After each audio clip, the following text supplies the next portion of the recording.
იესო ღმერთია. ანუ გონია ღმერთი მოკდა? მე მჯერა იესო მოკდა. შენ ხარ თქვი რომ ის ღმერთი იყო. ღმერთი უკვდავია, არ გტვება. ანუ კი ღმერთი შვილი, ანუ ღმერთი მოკდა. ვაუ. ანუ ღმერთი შვილი მოკდა, თვითონ ღმერთი არ მოკდა. შენ ისე რომ ბიბლია იძახეს რომ ღმერთი უკვდავია. რომ ღმერთი არ გტვება, მარადეულია.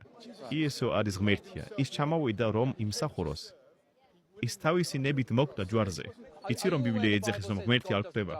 ეს სიყვარულის გამოხატვაა. როგორ არის ეს სიყვარული? როცა მამა აგზავნის თავის შვილს, ის არ აგზავნის თავის თავს. არა. სხვას აგზავნის და იძახის მე მინდა შენ უდანაშაულო, მინდა სასტიკის სიკვდილით მოკდე ჯვარზე, რომ მე, რომელიც შენ გამოგაგზავნე, შეუძლო ხალხს ვაპატიო.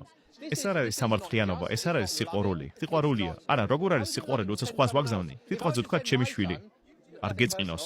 ვაგზავნი მოგდეს. მე მიყვარხარ შვილო, ძალიან მაგლა მიყვარხარ. შეგიძლია წახვიდე და სასტიკის სიკვდილით მოგდე, რომ მე შევძლო ვაპატიო დანარჩენ ხალხს. გამოდის მე მიყვარს ეს ბავშვი, რა თქმა უნდა მე ეს ბავშვი არ მიყვარს. ეს უდანაშაულო ბავშვი, ეს არ არის სიყვარული. ბოდიში, უბრალოდ მაგალითი იყო.